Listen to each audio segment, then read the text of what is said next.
Bonjour mesdames et messieurs, frères et sœurs.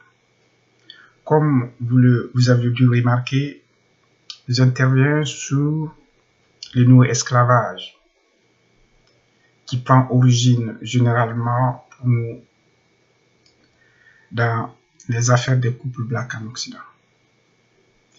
L'objectif de cette vidéo est de vous parler du rôle des Noirs dans l'esclavage et quel sens on veut donner à notre vie, à notre passage. Pour ne pas tarder, je vais vous dire que comme pendant l'esclavage,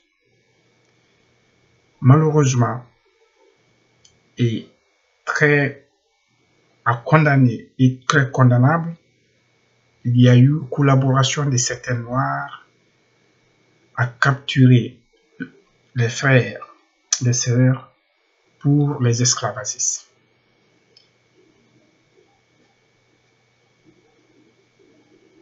Et grâce à l'histoire, grâce aux immenses héritages que nous a laissés des vaillants qui se sont combattus à tout niveau, que sur le continent africain, qu'en Europe, qu'aux États-Unis, un peu partout dans le monde, contre ce système criminel,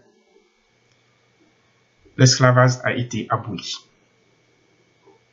Nous savons tous ce qui s'est passé, les étapes qui s'est passées. Et après l'abolition de l'esclavage, si on prend particulièrement le continent qui a été le plus touché, les États-Unis, il y a eu beaucoup de choses, les ségrégations raciales.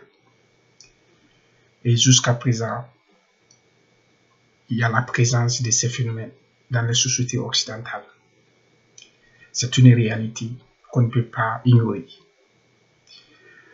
Mais, si on revient au néo-esclavage qui s'installe et que nous sommes tous frappés aujourd'hui, que ce soit la descendance de ceux qui sont venus grâce à l'esclavage en Occident, que ce soit les Africains qui viennent, qui immigrent, quel que soit le type de l'immigration en Occident, et voire même beaucoup de Blancs aussi, il s'est installé un système qui est digne de l'esclavage.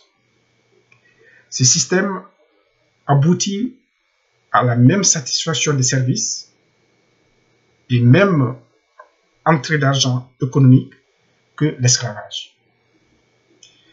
Et pour nous, les Noirs, l'origine se trouve généralement dans les problèmes des couples. C'est là où généralement ça commence. Il y a pour certaines personnes, c'est l'immigration mal choisie. Mais, comme je vous ai dit, le rôle des Noirs dedans est très important. C'est l'élément même principal. Parce que généralement, la personne qui s'est réalisée, qui a immigré, qui a dépassé, qui est passé de l'étape en étape dans le développement de l'homme, de la première couche à l'étape intermédiaire jusqu'à atteindre la phase d'accomplissement. Et une fois qu'il a tout un système sur place, il décide d'aller se marier ou de se marier en Occident. Et lorsqu'il se met en couple, il se met en place en cas d'un problème, quelque chose de très dramatique. Et cela est encouragé généralement par les parents en Afrique. Généralement, comme la plupart de ceux qui se plaignent, c'est les femmes. Et le problème est pris en otage par le droit des femmes et par certaines associations féministes. Les mamans de ces filles-là ou de ces femmes-là jouent un rôle très important.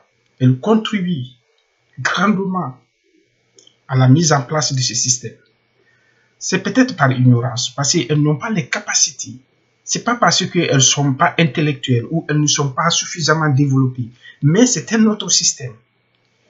C'est un autre système qui est différent du système de l'Afrique. Et donc, elles contribuent très fortement, peut-être par ignorance, à la mise en place de ce système. Peut-être nous sommes dans les mêmes erreurs qui ont été faites pendant l'esclavage. Ça mérite de se poser des questions. Et il y a les amis, les copines, généralement. C'est pareil. Il faut que nous nous posons des questions. Et il y a même les parents de foi de la famille de l'homme. Donc nous, les Noirs, nous devons nous poser des questions. Qu'est-ce que nous faisons? Quelles sont les conséquences? Est-ce que les systèmes sont pareils? Est-ce que ce que je fais dans ce système-là en Afrique, est-ce que si je fais ça en Occident, aux États-Unis, en France ou en Espagne ou au Portugal, quelles seront les conséquences pour mon frère ou pour ma sœur? En Occident aussi, il y a des fortes contributions des Noirs. Généralement, c'est des groupements de femmes pour des histoires de tontine ou des histoires de serrés, ainsi de suite. Et de là, elles commencent à se communiquer des allocations ou quand tu te déclares femme isolée, on te prend en charge, on te donne un logement, on te paye des allocations. Et s'il y a des enfants, on demande à l'homme de te payer, même s'il n'y a pas des allocations, des enfants de foi, si l'homme est solvable, on demande à l'homme de te payer, de payer son avocat, ainsi de suite. Donc, ces conseils-là sont donnés des fois naïvement par des personnes qui ne sont pas encore très bien préparées pour se poser certaines questions, pour appréhender certains problèmes. Donc, nous devons faire attention à ce que nous communiquons. Ces problèmes, les conséquences sont plus dramatiques. Si vous voyez que les enfants-là sont envoyés dans les centres psychiatriques, sont envoyés en prison, ou ils ne travaillent pas à l'école, c'est grâce à ça. En grande partie, c'est de là. Parce qu'un enfant a besoin d'un encadrement. Un enfant a besoin d'une confiance. Et vous-même, ce n'est pas bon pour vous aussi, les sœurs. Donc, faisons de sorte que notre petite vie ait un sens. Il y a des communautés qui sont vraiment pointées de doigt. Si je prends par exemple, il y a des villes, la communauté guinéenne est vraiment pointée de doigt et mal appréciée. Il y a les Congolaises aussi. Il y a aussi certaines femmes qui viennent du Madagascar ou du Comores, généralement qui se présentent en se disant je viens de Mayotte. Voilà des exemples parmi tant d'autres. Je sais que vous en connaissez mieux que moi. C'est moi qui ai la chance aujourd'hui de parler de ce problème-là et je suis sûr qu'il y a beaucoup d'autres qui en parlent. Donc, faisons de sorte que notre vie ait un sens. Notre vie n'aura pas de sens par l'argent que nous allons gagner. Notre vie n'aura pas de sens par les belles voitures que nous allons acheter. Notre vie n'aura pas de sens par des constructions. Notre vie n'aura pas de sens en ayant l'homme le plus beau ou en ayant la femme la plus belle. Notre vie aura du sens lorsque nous ferons de sorte que les problèmes que nous vivons, que ceux qui viendront après nous ne vivent pas ces mêmes problèmes. Si nous arriverons à contribuer à un tout petit peu de cette manière, avec cette logique, notre vie aura un sens. Faisons de sorte que notre existence, qui généralement ne dépasse pas les 100 ans, imaginez-vous 100 ans juste, tout est fini,